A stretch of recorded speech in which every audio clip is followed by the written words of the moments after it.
la bienvenida a los micrófonos de Radio Forever a través de Zoom. Bienvenida, buenos días, doctora. Buenos días, muchas gracias, me da mucho gusto oírlo, Washington. Le agradezco de todo corazón. Usted siempre es bienvenida acá en nuestra casa, Radio Forever, que es su casa. Directamente, gracias. Doctora, ¿qué nos pasó a los ecuatorianos, siempre considerado nuestro país como una isla de paz, cuando comparábamos con lo que vivía Colombia, vivía Perú, etcétera, etcétera? Y hoy, con los 119 fallecidos ya comprobados hasta el día de ayer domingo, Ecuador entró a la lista de los países con más muertos en motines en cárceles. Doctora, ¿qué nos pasó? La escuchamos. Buenos días. Bueno, la verdad que lo que nos pasó no es algo que sucede espontáneamente. Hace tiempo, hace años, creo que lo hemos conversado con usted en la radio muchas veces, esto era una verdad a voces, es decir, el problema del narcotráfico, sobre todo, que había permeado casi todas las esferas y centros de poder del país, era una realidad evidente. Que eso explosione de pronto como una olla a presión que revienta, por decir así, no es más que la manifestación de no haber hecho lo necesario, ni lo suficiente, ni lo eficaz, para poder abordar una situación que todos sabíamos que existía, menos aparentemente los que tenían que tomar decisiones, o los que tenían que tomar decisiones tomaban decisiones que no eran las correctas. Pero eso no es una improvisación. Lo que pasó no es algo espontáneo, lo que pasó es la manifestación de algo muy fuerte y muy duro, que de verdad hacía rato había desmentido que Ecuador era una isla de paz. Exactamente. Ahora, recopilando un poquito, y en esto me he dedicado a, de alguna manera, hacer un dossier entre lo que dice Mario Pazmiño, coronel en servicio pasivo, es director de inteligencia militar, y también lo que dice Fausto Cobo, que pasó también dirigiendo el ISNAI y ahora también va a inteligencia. Ellos de alguna forma resumen, y yo lo hago el resumen, en 4 claves. La lucha de poder en las cárceles, dicen que acá las bandas ecuatorianas son una especie de sucursales, de algo así como una especie de licencias de Sinaloa, de Jalisco, es decir, estas bandas internacionales y con base en México. El narcotráfico que usted lo menciona, la corrupción que ha vivido también el sistema carcelario y el país entero, y luego el hacinamiento. Estas son las claves que pueden atribuirse a estas fallas de administración. ¿Se las puede corregir, doctora? Bueno, la verdad que cuando tenemos hechos consumados, como decía Mandela, cuando el agua hierve, es inútil parar el fuego, es decir, hierve, hirvió. Ya, eso está. Lo que pasa es que lo que se manifiesta en las cárceles es un reflejo de lo que pasa en la sociedad. Es decir, las cárceles son un microcosmos de lo que sucede en el país. Eso es lo que a mí me parece más grave. No es que pasa en las cárceles y se revierte a la sociedad, no. Las personas que están ahí presas en las cárceles de una manera tan inhumana y tan antitécnica, que están mezclados todos con todos y se han convertido en verdaderas bodegas de hacinamiento y de todo lo que pueda ser menos algo que tenga que ver con una rehabilitación. Eso también es un poco lo que pasa en nuestros países, en nuestro país, en las diferentes regiones, cuando uno va a sectores que se están formando, a barrios que están en las márgenes de las ciudades. La verdad que hay un hacinamiento impresionante. Lo vimos en la pandemia, cuando queríamos que la gente se quede en la casa. ¿Cómo se va a quedar en la casa? En una casa que tiene 50 metros cuadrados, viven 10 personas y no tiene patio. ¿Quién se queda en la casa? Nadie. Bueno, ese hacinamiento, esas luchas de poderes que se vivían, también se manifiestan dentro de una manera exacerbada. Me parece que es el reflejo de lo que somos. La corrupción infecta todos los estamentos de poder, desde los más pequeños a los más grandes, porque nos hemos acostumbrado y adquirido la idea de que eso es más o menos normal y que no lo podemos evitar. Entonces creo que para mi pregunta, desde mi ángulo, a mí lo que más me interesa, porque en eso estoy metida, es qué podemos hacer los ciudadanos de a pie, porque eso que pasa en las cárceles es una manifestación también de lo que es la ciudadanía de a pie. Es decir, hay expertos que tienen que solucionar, que podrían, pero que llevará tiempo. Hay causas que conocemos y que otras que hay que investigar más. Y hay hechos, ¿no?, que están sucediendo. Lo que están sucediendo dentro de la cárcel no les corresponde a la ciudadanía de a pie, como llamo yo, resolverlo, pero sí nos corresponde, todos juntos, encauzar este barco hacia menos violencia y menos crímenes. Ahora, ¿qué es lo que nos corresponde? ¿Qué es lo que podemos hacer? La sociedad, la ciudadanía en su conjunto, desde las universidades, desde las empresas, desde los barrios, desde la vida en los barrios, desde el lugar donde estamos. Esa es mi pregunta más fuerte, y a los que intento de alguna manera encontrar visos de solución, porque si no, no vamos a salir. Es decir, esto es una guerra. Para mí es como si fuera una guerra, y hay que verlo así. Es una guerra de los narcos. Las guerras actuales no son tanto por otros motivos. Acá se están disputando poderes muy grandes desde el punto de vista económico, que pasan por vender droga y deteriorar a la gente y no le importa nada, que pasa por perder cualquier atisbo de empatía y con los otros seres humanos, con tal de que sirvan a mis fines. Por eso lo mato de cualquier manera y además juego con ellos. Es decir, esto, como la ciudadanía en su conjunto puede, como cuando se terminó la guerra, cómo se restablecen los países y las ciudades, cómo hacemos la reconstrucción. Para mí es eso. Claro, claro. Es un trabajo muy duro. Estamos conversando con la doctora Nersa Culbelo, especialista, experta en derechos humanos. Luisa María Heredia va a plantearle también inquietudes, doctora Culbelo. Ya. Doctora, sí, muy buenos días.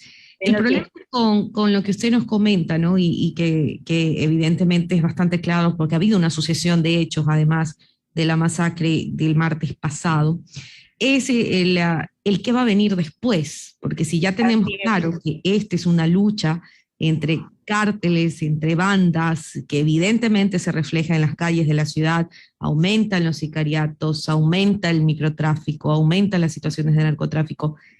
¿Qué es lo que va a pasar después? Supongamos que en algún momento ya logren encontrar un líder de la banda o eliminen a quienes quieren eliminar. ¿Qué es lo que viene? Perdone, mira, no me gusta mucho que me digan que soy experta, porque creo que no lo soy, sinceramente, pero verás, yo creo que lo que viene después lo podemos, depende de dos factores: depende de la eficacia y la buena gestión de los quienes están al frente de las cárceles, de la seguridad. Pero depende, insisto, también de lo que los demás hagamos. No depende solo, porque eso es la manifestación última de una cadena. Es decir, cuando una persona llega a la cárcel, es porque ya desde antes hubo una aproximación al delito, hubo los delitos, y después está en la etapa de que este delito lo estaban castigando por él y está en las cárceles. Y en una etapa posterior, que es curar, sanar, arreglar la sociedad. Pero también hay una etapa previa, que todavía podemos abordarla, que tiene que ver con la prevención de que esto siga sucediendo. Lo que va a suceder si no tenemos, qué sé yo, unas políticas claras, me parece, el que vamos a ver los desastres que hemos visto en lugares como México. Es cierto que vemos gente muerta, colgada, todo lo que no quiero nombrar, pero lo sabemos. Eso va a suceder. Hace no mucho me preguntaba alguien si pensaba, cuando hubo esas amenazas, que iban a hacer. Le dije, sí, esas amenazas se van a cumplir. Y de hecho se están cumpliendo. Hace más de 8 años, creo que 10 años, aún en radio lo hablamos, cómo se estaba preparando y cómo se estaba injertando en el tejido social ecuatoriano el cartel de Sinaloa.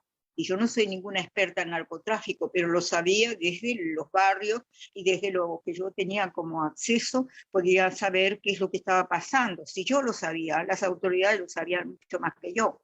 Entonces ahí hay algo que no es correcto, que no se toman las medidas, que no hay una coordinación, porque cada uno jala el agua para su molino, me parece que no está coordinado, y el no coordinar acciones, no solo entre las diferentes instancias del país, desde el Poder Judicial, desde las cárceles, desde los municipios, desde el poder que corresponde, pero también desde las diferentes regiones. Porque una cosa es en la Amazonía, otra cosa es en la sierra, otra cosa es en la costa, otra cosa son los puertos, otra cosa es Galápagos. Si todo eso no se coordina, no se tiene una visión de conjunto, es imposible poder hacerlo. Y no solo, el narcotráfico le importa muy poco cuáles son las fronteras. Es decir, acá hay que tener una propuesta que abarca mucho más que el solo país. Todo eso requiere expertos.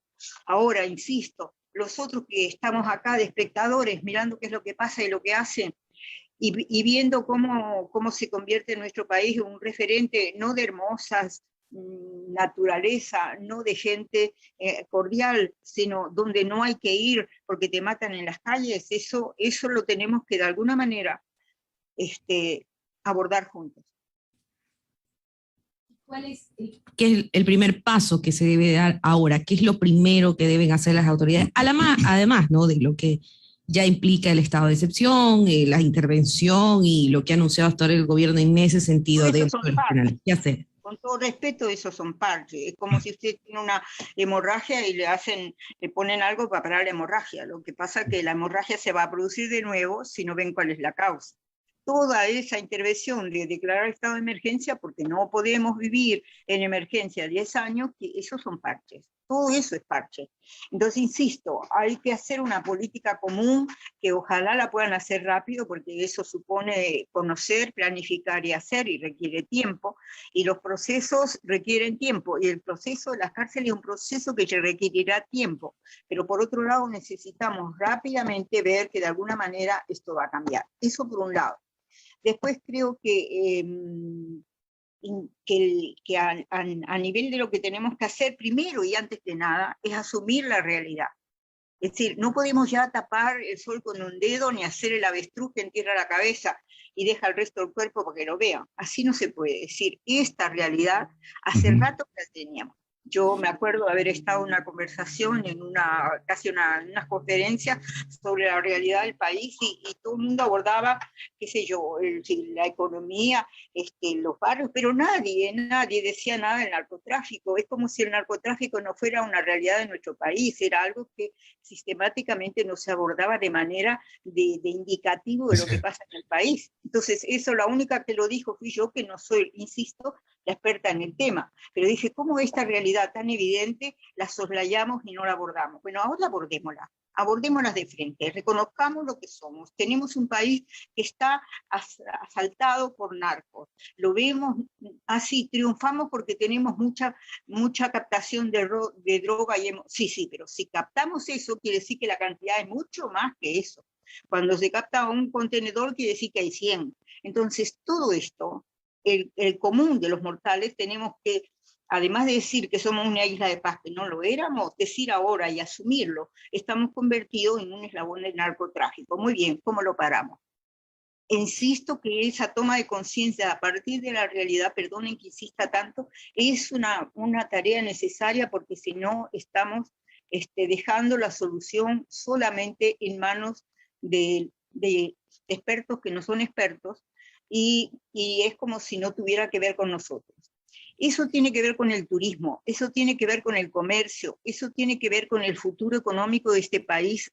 O seguimos dependiendo en la economía del narcotráfico, del lavado de activos, que no se... Hay negocios en este país y en esta ciudad que cualquiera ve que es narcotráfico. ¿Por qué los permiten y por qué siguen estando? Porque es evidente, no tienen nunca un cliente y son enormes. ¿De dónde lo sacaron? Entonces, todo esto que es tapar el sol con un dedo, tiene que ser abordado bien. El narcotráfico, si les sellan el lavado de dinero y la apuesta de esto, se irá para otra parte o desaparecerá o nos matará, no sé lo que hará, pero hay que hacer algo. Y eso me parece que es importante. No sé si soy muy redundante, pero me preocupa el hecho de que todavía lo dejemos en manos de los demás y no tengamos conciencia conjunta de propuestas colectivas que parten también desde la instancia más concreta, que son los barrios. Doctora Andersa Curbelo, sí, habíamos hablado aquí en este informativo la semana anterior que Y compartimos con usted exactamente. Es como darle a alguien que está enfermo o con una fiebre alta, por ahí unas pastillitas, y no atacar la infección. Y en ese sentido, aparte del tema hacinamiento, que es netamente un asunto de voluntad política, presupuestaria del gobierno ecuatoriano y ahora heredada por Guillermo Lasso, yo quiero atar los tres primeros temas de lucha de poder, narcotráfico y corrupción.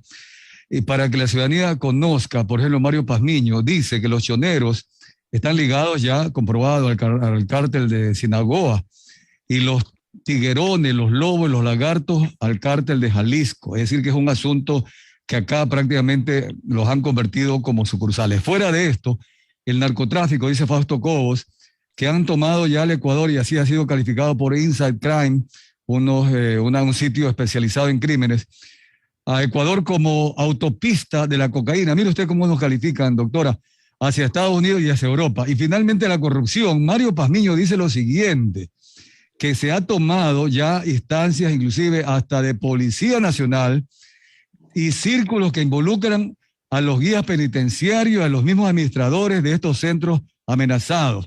Al punto que el viernes anterior, la policía en Cristo del Consuelo capturó a un grupo que iba a ingresar en pleno problemas tan serios, armamento de uso militar, doctor. Entonces el asunto es bastante grave y le pregunto, ¿cree usted con ese empoderamiento ciudadano que usted propone, pero con la voluntad, ojalá, del gobierno ecuatoriano, Guillermo Lasso, pueda atacarse este tema? Pero ¿qué es lo que debería hacer el gobierno específicamente de fondo para no nada más poner el parche?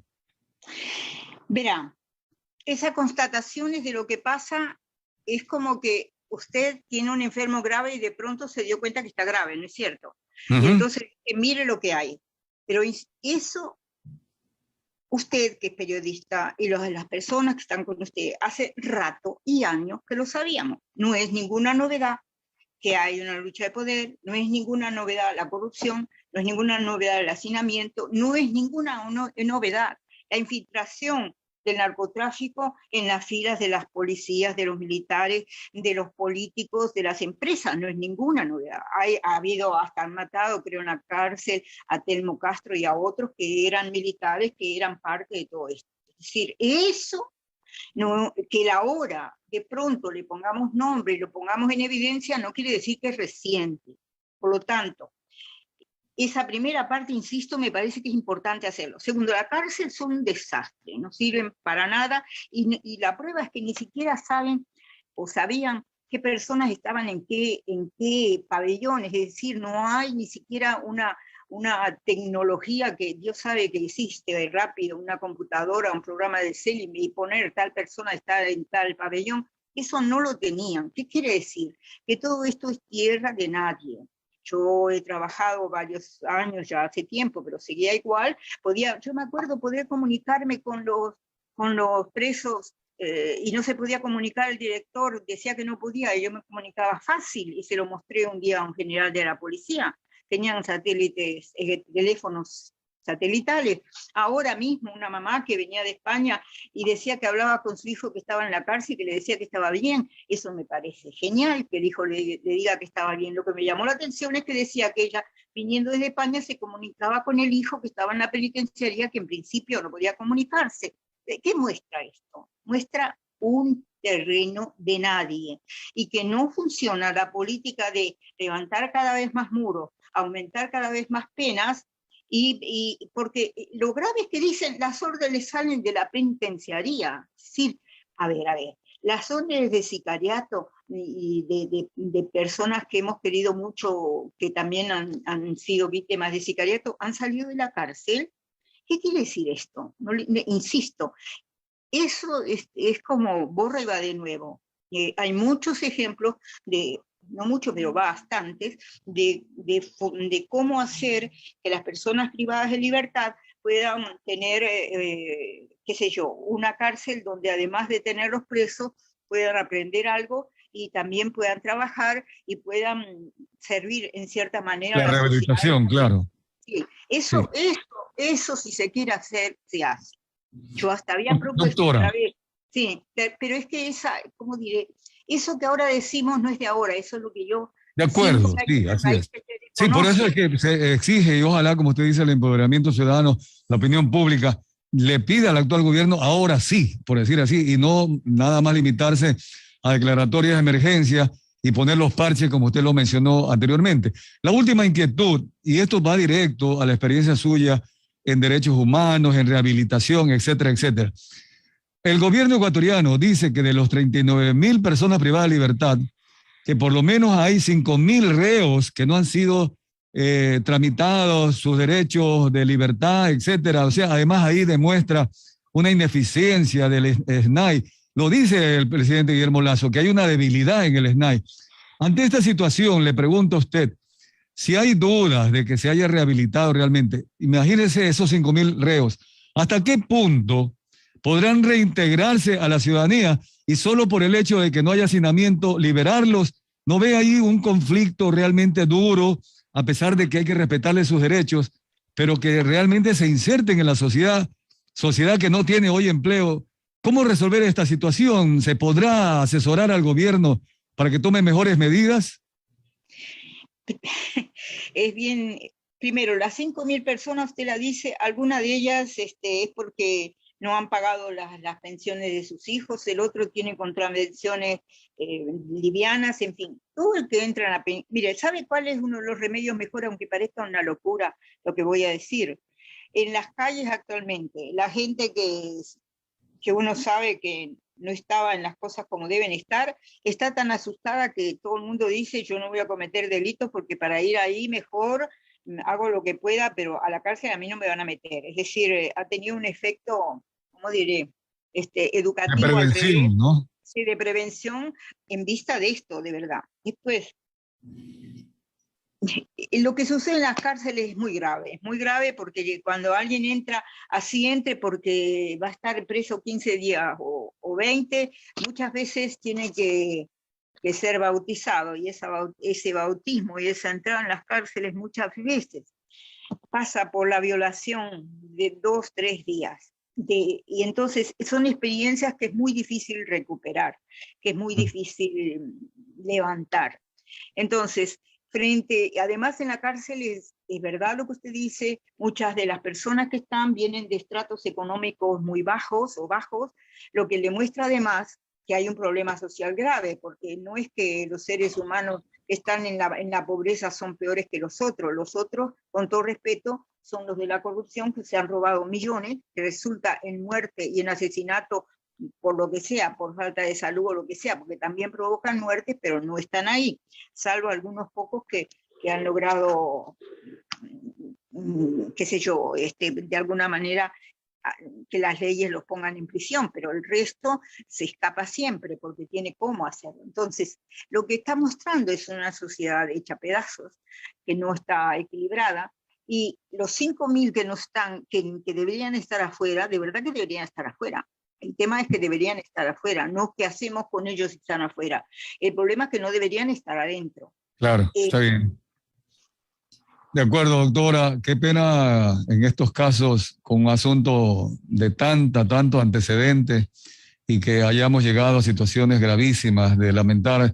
En este año se habla ya de 234 personas privadas de libertad que han sido víctimas en 10 masacres en el año 2021. No puede seguir esto, doctora.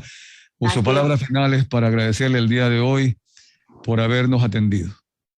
No, soy yo que les agradezco. Creo que, insisto, que como sociedad, no solo el empoderamiento, como dice usted, de los sectores populares va a resolver el problema. No creo, pero sí creo que debemos aportar. Es decir, aquí, de nuevo, todos hacemos falta. Aquí no está sobrando nadie. Debemos ponernos un poco como cuando estuvimos con problemas con el Perú y dijimos, todos nos levantamos. Aquí todos, y cada uno de nosotros debe aportar lo poco o lo mucho que pueda para resolver y parar este problema.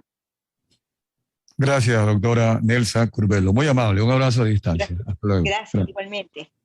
Ok. Vamos a la pausa comercial.